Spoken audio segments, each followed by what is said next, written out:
And we're officially live. And we kind of have a little bit of a lead in. Say hi to the people watching the taped version. Hello, Internet. On delay in the future. Mhm.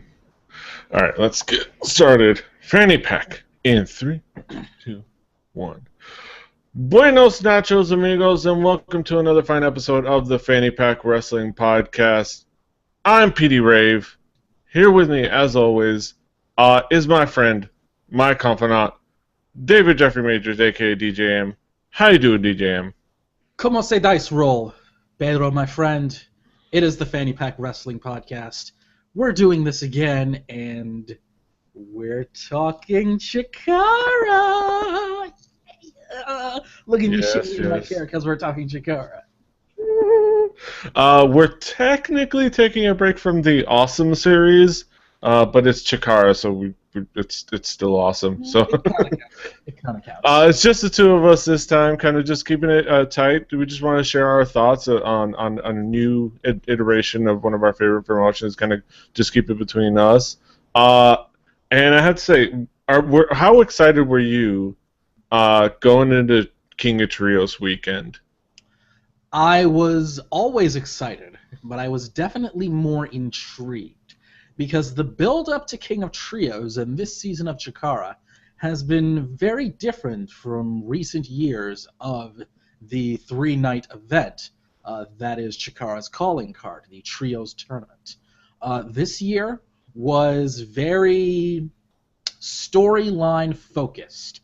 In recent years, Chikara King of Trios has been very much a lot of storyline, but very much an example of bringing in names from all over the world to have these big, huge weekend, Friday, Saturday, Sunday trios tournaments with names from all over the world and having the entire wrestling world convening on King of Trios. And going into season 14 and this season, it was a bit different. A lot of the teams, for the most part, were within the Chikara scope. They had at least one or two members. Every team had one or two members that were part of the Chikara main roster. It was very Chikara heavy, as opposed to being very guest star heavy. And I was especially interested in how this would be received. So let's jump in. Yeah, let's jump into some of kind of the action. You know, we had a lot of the same. A lot of what's dominated the whole show was the central Chikara versus the Flood. Just war, battle, you know, malaise. You know, the whole thing was something that kind of permeated through the whole event and throughout the tournament. But let's start talking about some of the highlights away from, say, the Brave Volderos and King of Trios, because we'll get to those eventually. Let's get to some of the highlights. What would be some of the highlights for you of the event, of some of the action over the weekend? I think one thing that really surprised me as how quality it was Sean Waltman as a guest color commentator for King of Trios. Yes. No secret, Sean Waltman is a fan of Chikara, and it was rather surprising to see him as up on Chikara as a lot of people. He sat in on commentary with the director of Fun, my hero, Mike Quackenbush, and he sounded like he fit right in. And I also enjoyed his reaction to Prakash Avbar of the Block Party. His reaction was a mix of uncertainty and flattery, but Yes. it was definitely something to see and hear. It was one of those things that's so great about Chikara when you realize everything going on is completely self-aware, and that's one of Yeah, the things. that's really fun. Him throwing out a word that I don't think I've ever heard before. I've I guess new to the wrestling world. Lifters for the European uppercuts. He called them the Oh European yes, lifters. lifters. That's Yes. That's what they were called back in the day, I guess, in the days of Big Daddy, as it were. But he never threw any of those. You know, he never flew through any of the lifters. I have to say, one of the early highlights for me was the Battle of the Bow Ties. Oh God, this was very, very good. It was not quite the match of the year candidate I was expecting, but it was very, very good.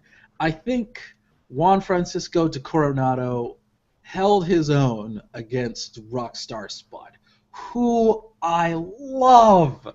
If you do not love Rockstar Spud, you hate kittens and hugs and chocolate cake. What's wrong with you if you don't love Rockstar Spud? The Battle of the Bow Tie. It felt almost, I would almost go so far as to say is that this might have been the most hyped up part of King of Trios. And it did not disappoint, but I will say I was expecting 5 stars, but I would probably give it a 4. Yes. The opening, the ending, start to finish, it was great. Yeah, So, really fantastic. The Battle of the Bow Tie. Yeah, you gotta love those moments where they were the adjust off. You know, the adjust off. He was like, oh, slowly, and the crowd reacting. That's the joy of a Chikara crowd, is that you are going to a show where it is completely okay to go along with the joke, and everyone gets it. And the crowd was as into the Battle of the Bow Tie as they were the Rey de Voladores. And again, that's why I love Chikara. Yes, and it was fantastic, and especially the Rockstar Spud going like, "All right, all right, thank you very much." Which led into the referee telling him, "No, there's an actual match. You're gonna have to wrestle, Spud." Like, nobody told me about the wrestling. And then the crowd began to chant, "Read your contract." To which all Spud could do was nod in agreement and acknowledge that he did not read his contract in entirety. Yes. Yeah. And what else can throw out another highlight for you? What else was the highlight for you? You know, I will never get tired of the Colony Extreme Force. Yes. They are as evil as they are. They're kind of comedy gold. Lately in season 14 and seeing all of them at King of Trios, I've realized that there are quite a few Rudo teams that I really enjoy. The Colony Extreme Force, the Devastation Corporation, and the Auditorium. I really like all of them. And it's great seeing all of these guys together.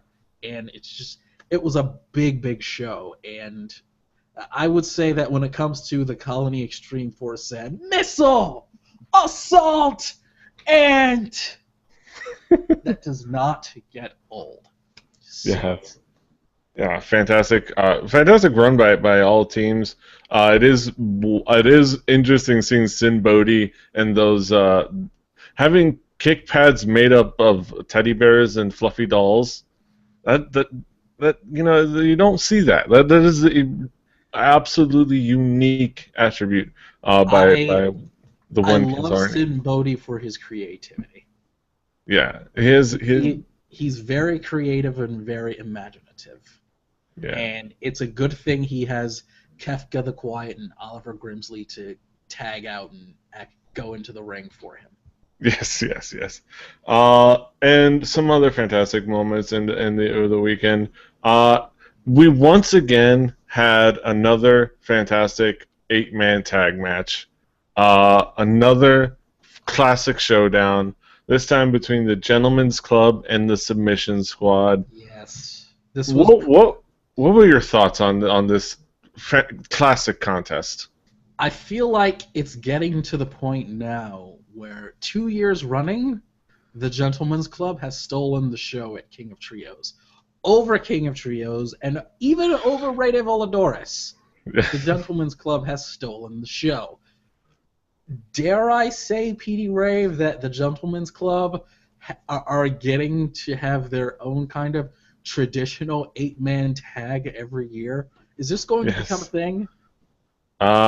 We can only hope so. We can only hope so. I feel like along with King of Trios and along with Rey de Voladores and along with the Tag Team Gauntlet and along with the Chikara Conclave, I feel like the Gentlemen's Club Atomicos match is probably about to become yet another annual Chikara King of Trios staple, and there's nothing bad about that. There's nothing bad about that. The Gentlemen's Club, they're wonderful. Chuck Taylor, I've said many, many times already. Right now, as far as I'm concerned, Chuck Taylor is the guy. If there's a guy on the indies that I'm saying is the ace number one, it's Chuck Taylor. I'm still not sold on Drew Gulak, but his jacket was cool. The jacket was cool. That's the best I can give Drew Gulak. I'm sorry. Mm-hmm. Everyone loves the Swamp Monster the same way everyone loves Rockstar Spot, or should. You should love the Swamp Monster as well. And with Orange Cassidy, I finally get it now. I understand. And Orange Cassidy is also fantastic. So, yes, the Gentlemen's Club and the Submission Squad actually showing up on time and getting to the show and completing their match. Yes. Aces. Yes. Fantastic. Apparently, according to the commentary, they got AAA. So they're going to have a bit of an easier time getting around. Let me tell you, AAA has saved me a couple of times, and I don't mean the company in Mexico, because I'd probably get stabbed because #Mexico. Yes. And on the flip side, those are some of the fantastic highlights. What would be any disappointments or lowlights? Anything that you kind of fell below expectations for you? Petey, I hate to say this. LAX, the Latin American Exchange, they're done. Chavo Guerrero has never been more irrelevant. Homicide, he's not what he was. Hernandez had one really great year. I think it was 2009 or so, where he was awesome, but that's about it. And yeah, LAX is pretty much done. Yeah, and that makes me sad. Again, as a one-time frequent watcher of TNA and Impact Wrestling, I enjoyed the LAX. Kelly Martinez, which is disappointing. Yeah, yeah. I mean, it was definitely a disappointment. I think they could have had a better match. They had a good opponent with them, but they could have had a better match. But yeah, I think they're a little past their prime, and it makes me sad because we just talked about last episode. We talked about the basically one of the earliest matches of Homicide and how promising his career was, and how actually has been a fantastic wrestler and had fantastic an awesome career. He really has. Yeah, his career's been awesome. But now it's just kind of like, yeah. Yeah, which is a little sad. He had a great run. And I saw that he was doing kind of fun things with alongside Eddie Kingston as Outlaw Incorporated. Yeah, that was great. I really enjoyed Outlaw Incorporated in Ring of Honor, but for whatever reason, Ring of Honor just does not want to keep Eddie Kingston around for very long. I don't know why, but whatever. It might have something to do with if you go back to our interview with Bryce Remsburg. I don't remember. What do you mean?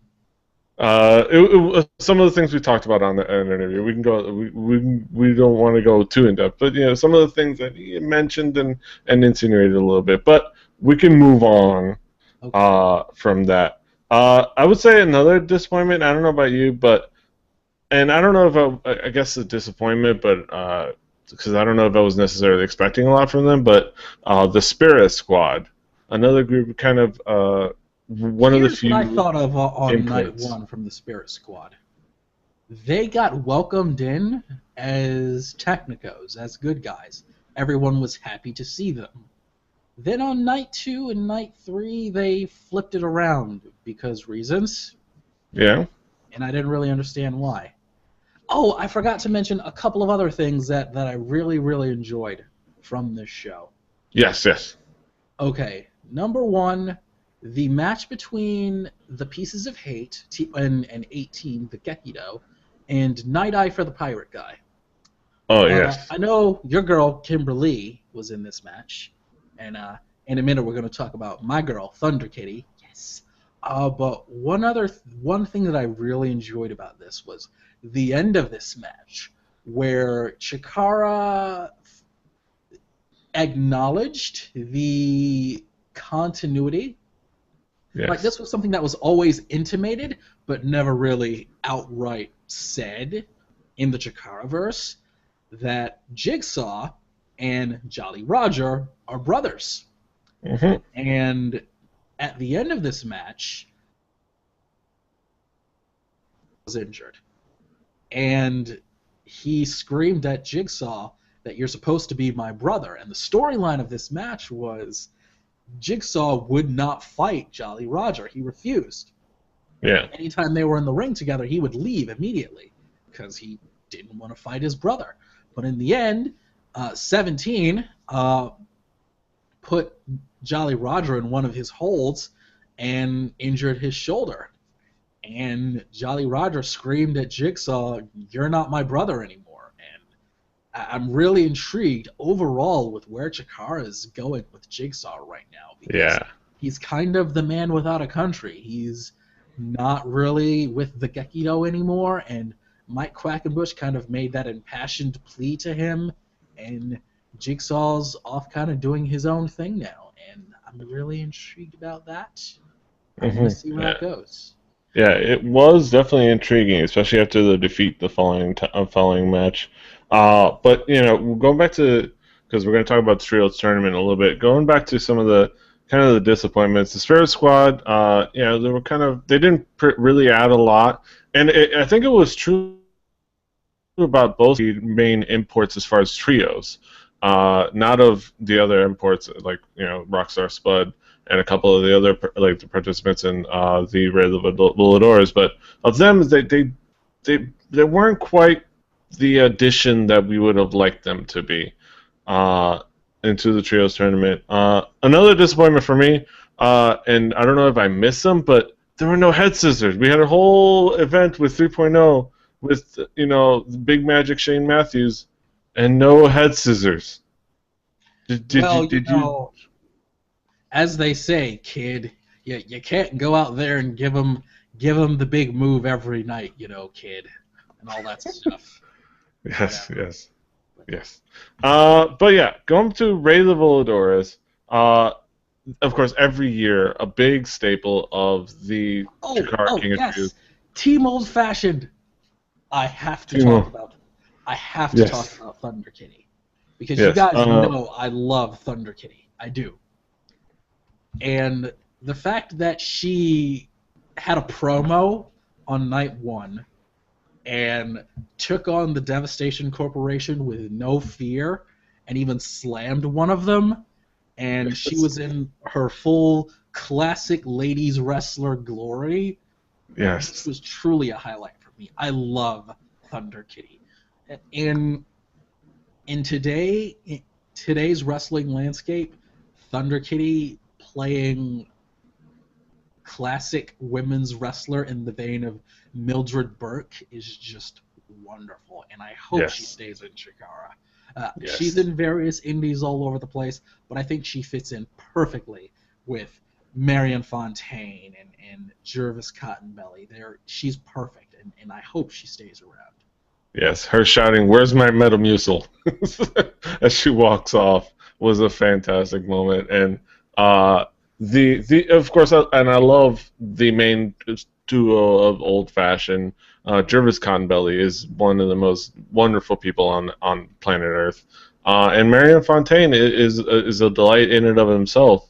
And they were just fun, and I think one of the best moments of the night was Jervis Cottonbelly going over, getting screamed at by all three members of the Devastation Corporation, and just fainting from the shock of it all, just hand to head. Oh, fantastic moment Then Hilarious moment. Thunder Kitty came in later and took care of business because that's what she does. And I don't know if it was on purpose, but didn't it seem like throughout Devastation Corporation's run that I want to say Blaster McMassive, the big one, uh, was particularly sensitive to chops after the showdown? I It didn't almost seems notice like she that. had a lasting effect.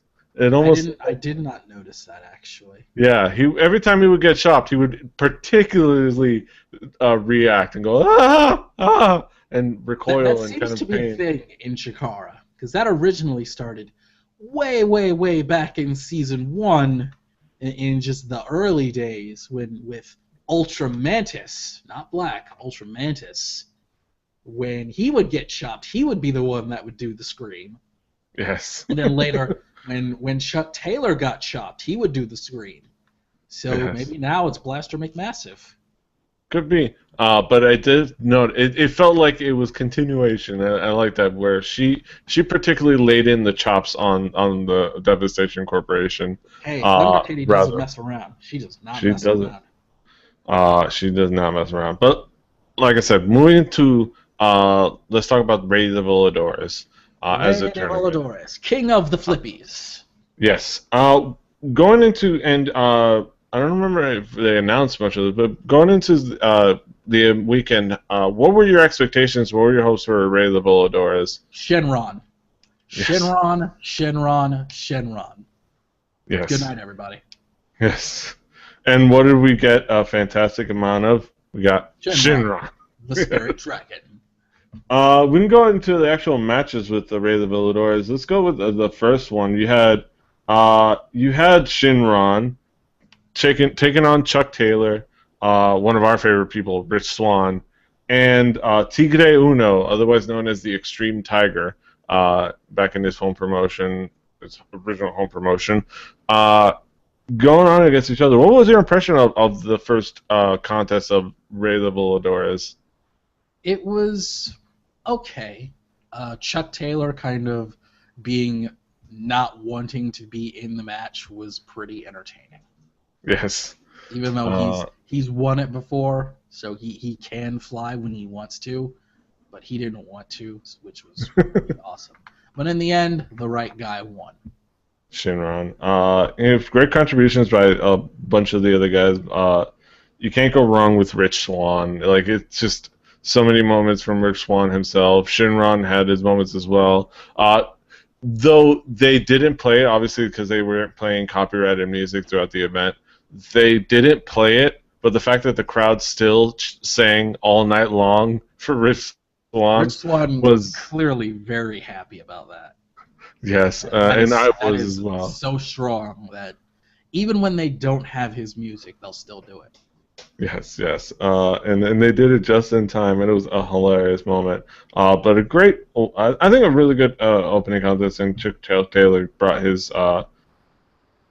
fun. And then you had the second contest, a second qualifier. You had the Great Sonata, taking on Orlando Christopher, AR Fox, and Amasis. And what was your impression of that contest? This match was kind of meh for me. Mm-hmm. I'm not a big fan of Sonata. I'm not sold on him, honestly. He comes with a lot of publicity with TNA and Russell 1, but I'm not seeing it. AR Fox is always good. Orlando Christopher looked okay, and Amasis is Amasis, and I love him. But really, I feel like something about this match didn't quite click for me. Yeah. Something didn't click. I did enjoy the moment where on commentary they compared AR Fox to Sabu, which just almost like felt a little weird, but that's an insult to AR Fox. That's an insult to AR Fox, but it's almost like, wait, if Sabu could figure himself out and do good, his mentality could almost mirror AR Fox if you really want to look at it like that. AR Fox actually hits most of his moves. Yeah, that's true. That's true.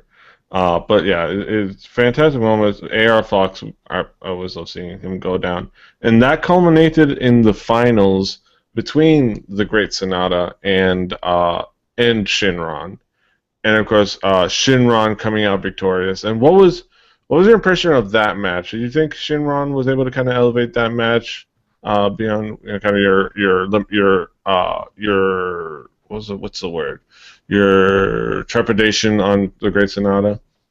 Yes, yes, he was. For me, Shenron can do no wrong. I love the dude, and he made this a lot more fun than it would have been if it were someone else.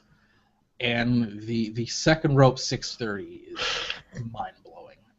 Yeah, it's always amazing, and seeing Shinron succeed is just cool. Like it And yes, I created a do great believe he moment. calls that move the Spirit Bomb. Yes, he does. And seeing him succeed in this form, if we can pull back the curtains, going back to, going all the way from breaking his neck, and if you all remember when he was wrestled under the name Charade, he suffered the devastating injury to his neck, having to rehab and come back from that to having all of this success in promotions other than Chikara and Chikara as well, is just so cool. Having to bounce back from something as devastating as that, having to go through so much turmoil and seeing him succeed is just so super cool.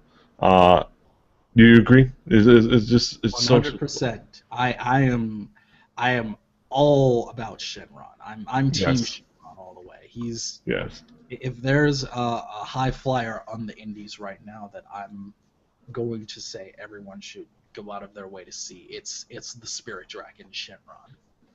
hmm and of course, another staple of the King of Trios weekend is the tag team gauntlet, and we had quite a few competitors. A few of them announced, a few of them unannounced, but not that many surprises this time.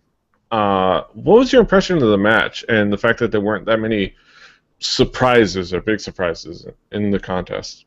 I was okay with it because this is a Chikara event and tag team points were in play for the Campeonatos de Parejas.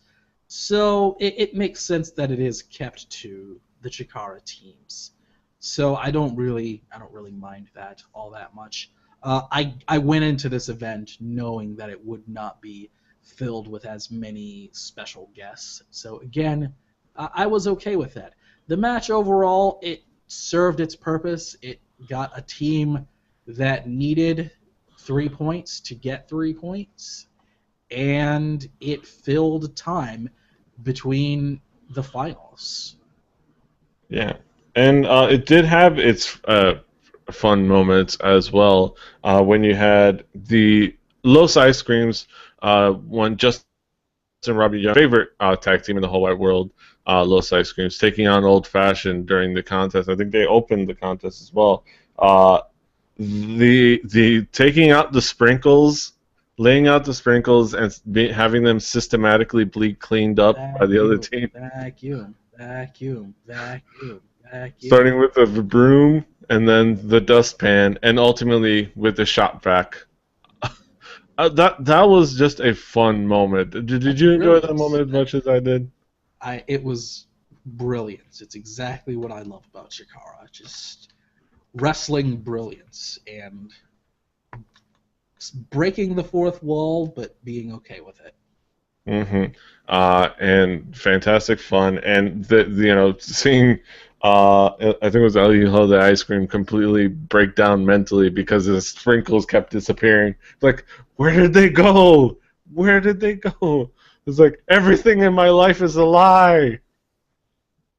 Ah! ¿Por qué? ¿Por qué?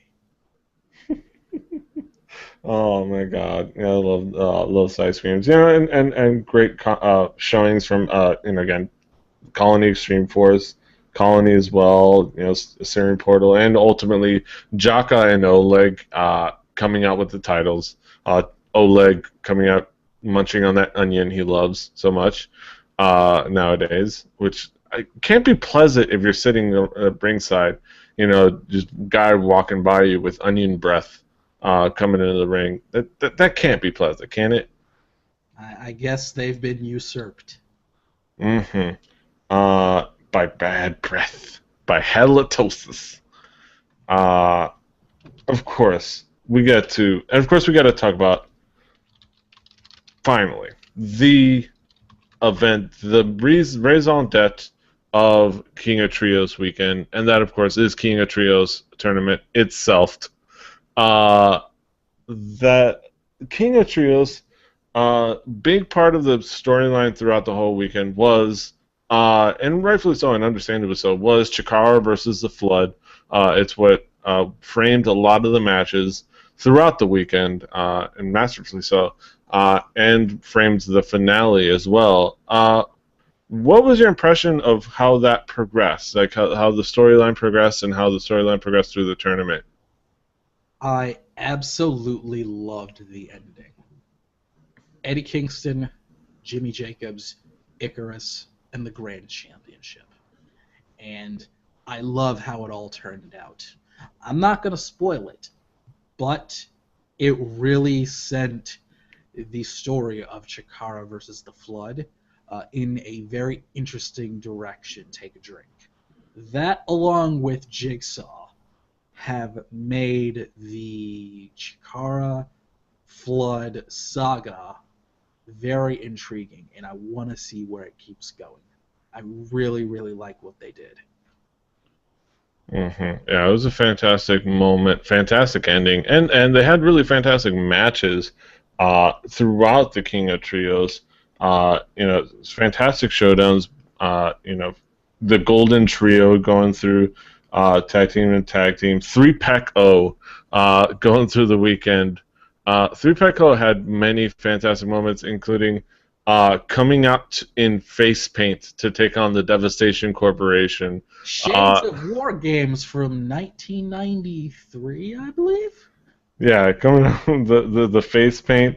I almost felt like the I couldn't tell what Archie's was, but it almost looked like he had just simply gone a butterfly, which could have been a hilarious moment. I think if two of them had gotten really fantastically vicious looking war paint, and the other one had just gotten like a butterfly, like you would get at a face painting booth. It was like They did it told. before the show. Maybe that's what they did before the show. Yeah, that's fantastic stuff. And fantastic. The team, 3-Pack-O, the always confused about who to start the match. They're always like, well, we should have decided this before the match. Who's gonna go? I'm gonna go. Are you gonna go? All right, let's go. It's like really great moments, and Big Magic Shade Matthews always like providing the overhyped, hilarious commentary in the ring. What are you gonna do about it? We're going down there. It's happening right now. Who were your favorite teams throughout the weekend in the tournament? Who really impressed you as teams? For me, it would probably be Team Old Fashioned. My bias comes out here because I was already a fan of Thunder Kitty, but I believe Team Old Fashioned is, and they said this on commentary, they might want to call their lawyers and call up the vaudevillains, but Yeah. there might be, nobody's exactly sure where, but I would say that it would probably be Old Fashioned. Yes. I love Thunder Kitty. It was great to see Marion Fontaine, and everyone loves Jervis Cottonbelly. Yes, everybody loves Jervis Cottonbelly. Of course, I definitely enjoyed, like I said, seeing Princess Kimberly inside Night Eye for the Pirate Guy was super fun. If it was a little short lived, it was still fun. Because I always like seeing Kimberly go. She's really impressed in Beyond Wrestling, just as Kimberly, and she is a fantastic wrestler. And I love that. I also love the fact that she's one of those people. She's the person that would most likely agree with me in the world of wrestling how dumb the cliche "it ain't ballet" is, because she spent, she said like 20 some odd years dancing ever since she was like a kid, doing ballet, so she knows exactly how dumb that cliche is. because ballerinas are tough. They're hardcore.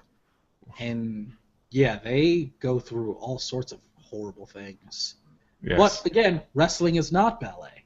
They are, in fact, still not the same. exactly. But yeah, fantastic team. The Colony impressed as well.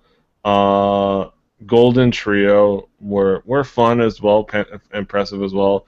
It's interesting to see Icarus in the slight variation on his new tights that include the numbers in the back to team along with the sports team guys. Yes, yes. Yes, number 14 to be exact, which is interesting. Number 14, I don't know, it's for the year, for the date of the comeback, but I'm very. guessing it was for all of those things, knowing Chikara.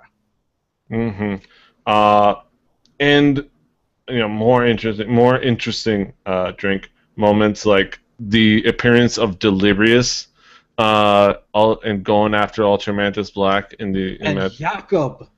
Jakob has the Jakob. Eye of Tyr. Bum, bum, Yes. bum. See, for all of the people that were saying, oh, there's too much Chikara stuff, there's too much storyline stuff, coming out of it, people were like, oh, what does this mean? What's Jakob going to do with the Eye of Tyr? What's Jigsaw going to do about his brother and Mike Quackenbush? And what's going to happen with Eddie Kingston now in the Grand Championship? All of this stuff is just like, oh, wow. This Yes. is getting good. Yes, and it gets you all excited, seeing Deucalion. Deucalion and Deucalion masked was kind of cool and intimidating, but seeing him unmasked, damn! Like I'd seen the picture on R squared circle, and that picture does not do him justice. When you see him live and just The coming off that video. mask with those lenses, like Deucalion was Deucalion is intimidating. scary. He's scary. He is scary as fuck. He's scary. Uh, those choke slams. Though I wish, and going back to the disappointment, I wish his move that was when he was destroying the Greenhorn militia was a little more impactful. I mean, I understand the choke slam to the backbreaker. Quite, I don't know. At least to me, it didn't quite feel as impactful as I would have liked. I mean, just that little moment kind of took me out of that moment. But I don't know. How do you feel? Would you agree that the move that I choke slam noticed the thing? same. I noticed the same thing you did. However, I will say that I saw Deucalion do that move live when it was, I believe it was Cobalt. It might have been Cobalt. And then seeing it live, it's a pretty.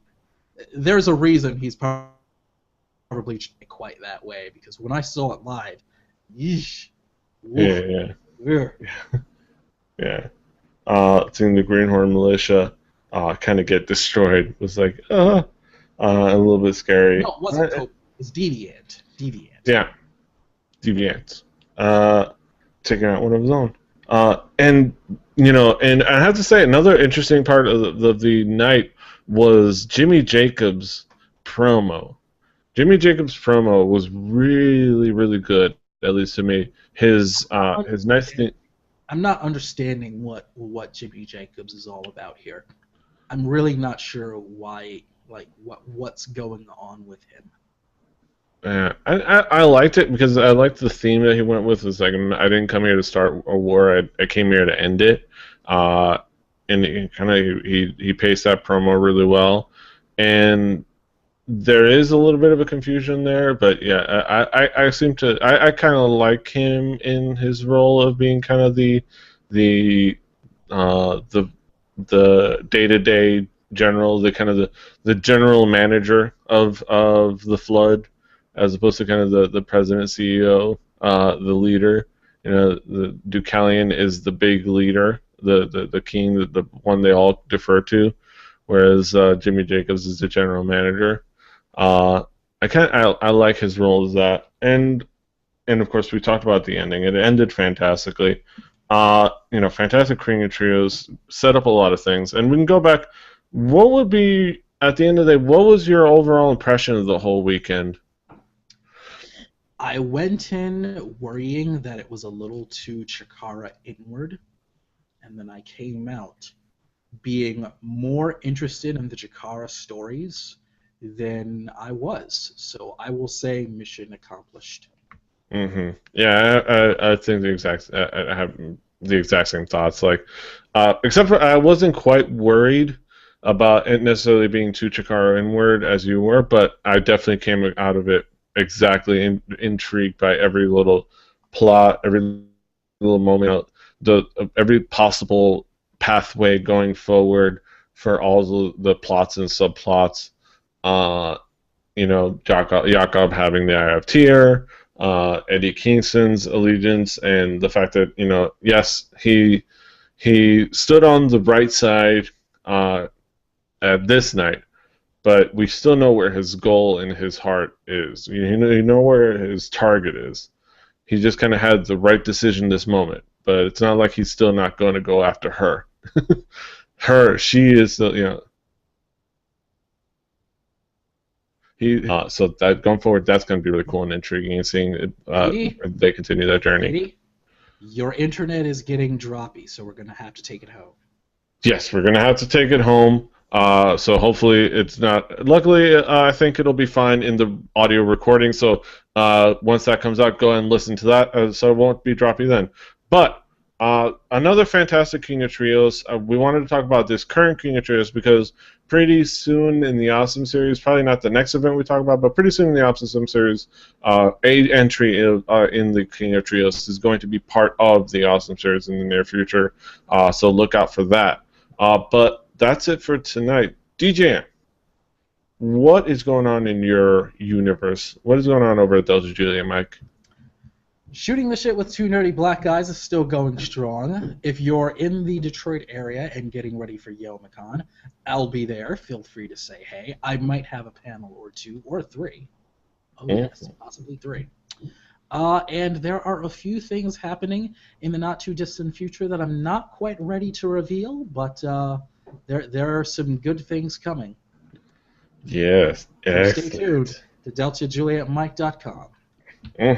And of course, the same old things going on over here. Rebelli. Follow me at PD Ray. Follow DJM at Just Call Me DJM. Follow the show at Fanny Pack WP. This show is at FannyPackWrestling.com. Check us out on iTunes, Stitcher. Subscribe, share, like us, give us reviews, let us know how we're doing, give us some feedback. Of course, you can catch us. We're trying to keep it consistent every other Saturday live. Every other Monday, we're going to have the post up and all prepared and everything, including the audio version of the podcast. So keep an eye on us. But that's it. Until next time, hasta los huevos. I don't much care for Ashley Remington. Toodaloo. Not a fan at all. Don't really care for him.